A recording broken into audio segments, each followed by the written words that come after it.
Yesterday I came across the video on the PT Transport YouTube channel. Actually, pretty good channel. The one of the very few channels that I can actually recommend for anybody in trucking or anybody in owner-operator business. I think that we do a lot of very good informative videos, and there is always something to learn from. Yeah, they definitely have well-made videos to the point, and they give you good clarity. Yeah, and no bullshit, no gossip, just like straight to the point, good stuff.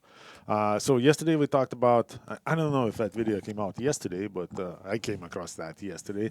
We actually talked about problems with truck driving schools. And pretty much the topic of the video was, hey, are people actually learning something to get those Canadian CDLs? Or are we just buying them straight out? Yeah, pay to pass. And apparently there was some sort of journalist investigation going on in Canada, and we actually investigated some of those schools, and like nobody is doing the hours required to drive. Nobody is doing a lot of other stuff, and he's an insider because obviously we got trucking company and we come across a lot of drivers. He's like, man, we see drivers all the time who don't know shit. We don't know how to drive a truck. And yet we got the Canadian CDL. Here in the United States, we do not have those requirements. I'm sure it goes from school to school. Every school will have their own requirements. However, if you have a friend who knows how to drive and he's teaching you how to drive, you don't have to log any hours. You pretty much can just go in, pass the CDL test, get yourself a truck, or get your buddy to show up with a truck for the exam. Pass the CDL drive test with CDL the testing guy. I guess. Yeah. Somebody very important from the government, and you can get your CDL. So that's an easy part, but still you need to pass that test. Yeah, it's an actual physical test, like on the course, or they actually take you out on the road, depending on where it is. Huh? On the road, you have to back up. You got to do quite a few things. Gotcha. So, is there any pay-to-pass situations going on in the United States? There was quite a few scandals. Yeah, I think some places I've heard in the news, not off the top of my head, can I remember the name, but some CDL holders had to retest because they found a lot of fraud within that school. Yes, one of my friends had a Wisconsin CDL, and he got caught up in one of those situations where he had to go to do the test again because apparently he didn't get his CDL in the school that was actually doing that. Right. But he was still in that time frame when this was going on. Oh, so better safe than sorry, and just And he got his CDL, he got a letter saying, hey, your CDL is gonna get suspended by this and this date.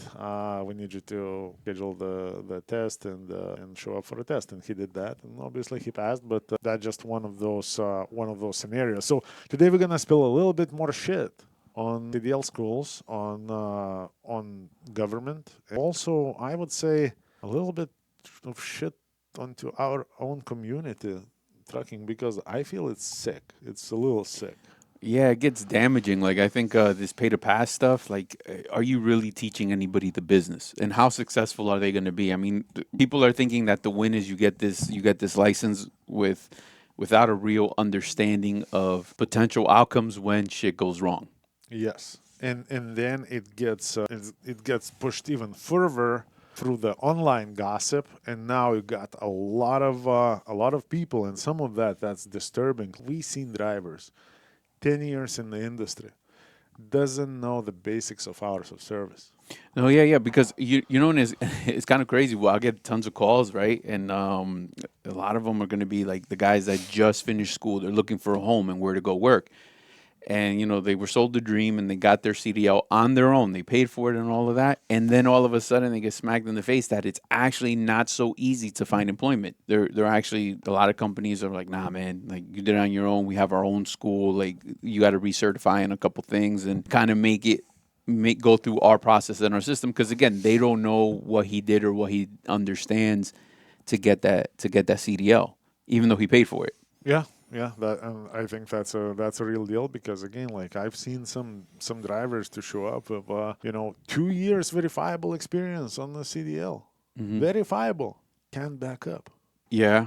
So what the hell you were doing? I don't know. Okay, some drivers may have an excuse. Let's say I was pulling double triples. So I was going from terminal to terminal. I thought, man, like you still got to back up here and there a little bit. So So here, yeah, because going back to what you were saying, like the hours of service, that is not understood. So let's just kind of clear something up. We're not just talking about the day-to-day hours of service as well, but the other side of the fence, where if you actually opened up your own MC and you have your own, authority, what are the ramifications to all the violations that are being caused when, let's say, somebody justifies to themselves what a PC move may be, and it's my truck, it's this, it's my decision, it's my okay, that's great, fine, it's validated in your mind, but it's still an illegal, it's still a violation. What happens to you once DOT comes in and starts to look at your violations? So cause and effect on both sides of the fence. Even though you don't have your own authority, you got to know that whatever you're doing, you're also contributing to the, to the safety score of that company that you're running for. and like again, some of the drivers, again, that's not my end of the woods, but some drivers are gonna say, you know what, fuck your company, fuck your safety score. I don't care. And okay, fair. Here's the problem. What about your safety score? What about your personal safety score? So, for example, you want to play those games, running rabbit like with a unqualified PC, and now you're gonna get popped on the scale. A couple of things gonna happen. You're gonna get a false log violation. You're probably going to get into hours of service multiple violations because now that you falsified that log, misusing the PC, you actually entered into a couple of violations without even knowing about it. Sometimes because you were PCing you there thinking it's all good. Yeah. And everybody likes to push the line, and it's all fun and games until something happens. And one of my beefs with CDL schools and like with DOT and a lot of trucking companies, we are drowning in pandering. So nobody wants to address the reality of a situation.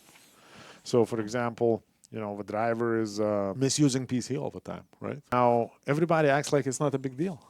You get popped on the scale. What the OT officer is going to say? Oh, you cannot do that. So, but don't worry, it's okay. Here's your list of your violations. Sign here. Go to sleep for 10 hours, and you're good. No problem. And you think it's over? And you think it's over, but it's not over. Let's just say, So, what the message does the government send? It's not Yeah, because they're being too light. Because at that same token, there's plenty of orientations that I've conducted, and I actually give all my guys their PSP, copy of it. And you know how many guys are like, no, the guy let me go. I'm like, no, it's on paper right here on your PSP. And there's a ton of guys that never seen their PSP. As a matter of fact, you can actually get your own PSP. This isn't the platform to explain how to go do it. Maybe we'll make a video about that. But in case you didn't know, you can go actually get your own PSP and check it out. And man, guys are surprised. They've never even seen that before. And I've seen a lot of drivers bragging about their spanky clean record. And once we pull the PSP, it's a shit show. Like nobody can touch them. Yeah, for sure. And then you'll see it right there, clear as day. Misuse of personal conveyance. And so whatever story that guy was giving, that DOT officer, he's just there to de-escalate, man, right? He just wants to move on and find the next guy and light him up. So he's just, don't worry about it, man. Oh, yeah, is that your story? Okay, boom. Now you have a misuse of PC. Now fuck around and have 2 or 3 of those on your PSP. You got a problem. Now I got a problem finding a good company to work for. And now let's talk about the ugliest part of that. So let's say you have quite a few of those violations, right? The violations that you got caught with on the scales, also violations that you didn't get caught yet. Let's just say you are misusing the PC or you're doing other shenanigans with ELD. Let's say once a week for 15 minutes, right? Sounds very innocent. Knowing the driver morale sounds very innocent. Like, I did nothing wrong. It's just a one small mistake. Even the DOT said it's fine. Just go sleep for 10 hours and you're going to be all right. Don't worry about it.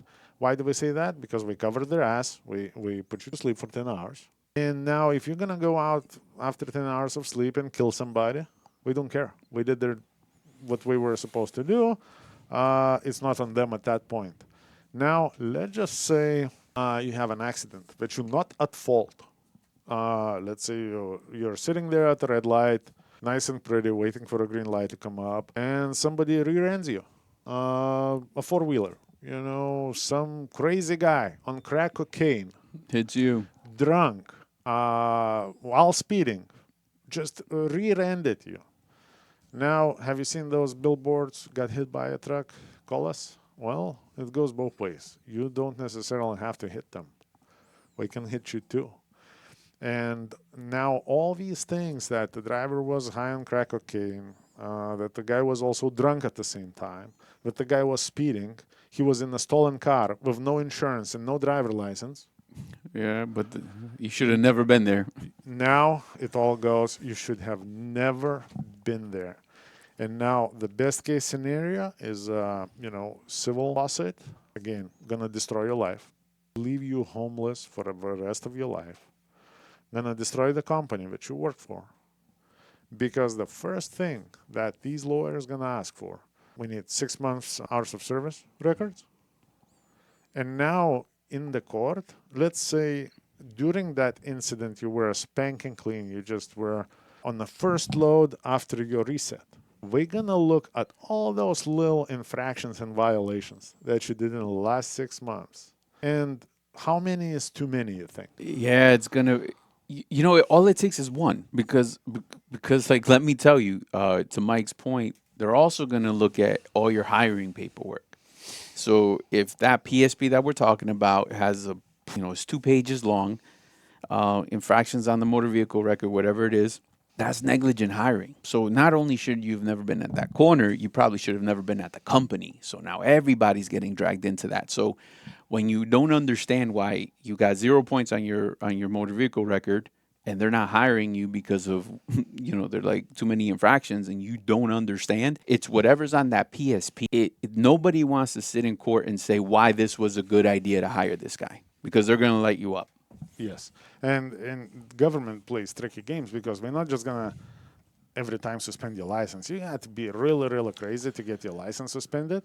But at the same time, in the civil lawsuit, it will be held against you, against the company that you work for, and against everybody. So how's that going to help you? It's not going to help you at all. And the problem is, I think those CDL schools, we should spend some time talking about legal liabilities. Because a lot of guys can get into those situations because that's not a big deal. That's not a big deal. This is not a big deal. That's a myth. That's a myth. Nothing is gonna happen. Why do you have to be that negative? Nothing is gonna happen until it happens to you, and then it's gonna be real. I didn't prep for this video because today is gonna be a very busy day here. We got like at least 3 owner operators starting up. By the way, if you're an owner-operator based out of Florida, give us a call, 863-342-5171. We are a white hat trucking company. Make your choices, right? So anyway, I don't know what number of people rotting in jails right now over something that in the trucking community is being regarded as not a big deal. Yeah. And that burns the shit out of me, man. Yeah, not just jail. How many guys have lost everything? Like their 5-6 truck company, because you start to make exceptions. It's very hard, man. This is a people business. I say that all the time. And like, you can't have 10 drivers and just say, please don't abuse it. Just use caution because it's not theirs. Like the responsibility is yours and it's not theirs. And so, once those alerts go up, it's all compounded, guys. So not even just the legal aspect. The alert goes up on your safety score. Well, the brokers that you used to get loads with, your relationship doesn't even matter anymore. They have a job to do too. And now they can't give you a load because you don't meet their safety standard. Yeah, absolutely. And the guys that are going to give you work are going to take that and be like, man, I can't give you premium money for that. Like, you barely got a company. No, because we're going to use you for it. Yeah. We're in business to make money. So obviously, if we can find a carrier that's pushed in the corner and freaking suffocating, you're going to suffocate you more. They're going to put their foot on your neck. Yeah, we're going to do that because you are very needy at that point and you are probably willing to do whatever it takes just to live another day, and you will do it for less. Again, like is that gonna happen to everyone? Hopefully not. But I'm just saying those things are so real, and we are so close. If you were, let's say, I would not recommend you to watch this video as you're driving, but for example, if you're listening to this video as you are driving, if you just pay attention, let's say whatever this video is going to be, probably 20, 25 minutes once it's done and going to come out, just count the billboards as you're driving, listening to this video. How many billboards that says, got hit by a big rig, call us. Got hit by a truck, call us. All these billboards, we got a target on your back. Yeah, for sure. So it's always about safety, man. And if you guys pay attention when you start reading rules, I know we were talking about PC, so we just use that as an example. Notice on DOT when they explain it, it's purposely vague. It is, because we don't want to be obviously accused of like denying you opportunity. I mean, they give you a boundary, but it's kind of vague where, that's why you'll never see them in court, because they're like, we didn't say that. we just said, this. We just say be reasonable and make your own decisions. We didn't know we didn't know that's reasonable to you. Yeah, and here we go. So I would say, be cautious. Surround yourself with good people, because it's all fun and games until it happens to you. And when it happens to you, it's very, very real. So here at Voyager, we're dedicated to protect ourselves, to protect our owner-operators, to protect this transportation livelihood. And this is what we do. So if you are somebody who kind of subscribes to this ideology, come and join us. Share that information with other people. Somebody may be just totally blindsided because we get advice from a very, very wrong people. Yeah. So we're always willing to share, especially those guys thinking about making it happen for themselves. We're willing to share the information. All you got to do is make that call, 863-342-5171. All right, guys, be safe out there. Don't fuck around, because you're going to find out. Hey, and talking about pay to pass, I think my kids are grown, so it don't matter. Well, when I was like 15, I had to, whatever I was suspended before I even had my license, so I had to go to a class to do it. Man, they literally came in, I paid my money, and they were like, the test is either going to look like this, or like this, with the answers. I took it, and they had to log hours. So we went halfway around the block, and the guy's like, you're pretty good at this. I was like, yeah, man, I'm driving for a minute. He's like, here, man, it's just fucking 60 hours. No, also, I would not suggest that, but if you get a couple of apps for a CDL test, and you just play with that for a little bit, let's say for a month, whenever you have time, and you're going to go to pass the CDL test in the CDL testing facility, you're 99% going to pass, because the questions exactly the same, and then you start memorizing those little details. Yeah. Don't use it to get in trouble. But look how broken it is, my people. So, for example, there's a guy gets lit up for not speaking Spanish. Well, who gave him the license? For not speaking Spanish? I mean, for not speaking English. Mexico? The guy gets a violation for not speaking English. How do he get his CDL? Why does the state give him a license, and then he's okay as a carrier? He's a safe driver, no violations, 2 years driving, this and that. But then he goes and gets lit up for not speaking. So who gave it to him? That's a funny one. I think at the end of the day, in my opinion, you have to speak English enough to get by, to be able to communicate with the DOT officer, to read the signs, to communicate with a shipper, receiver, conduct general business. You don't have to be doctor in linguistics or English scholar. You don't have to be that, but you gotta know a little bit to get by, at least.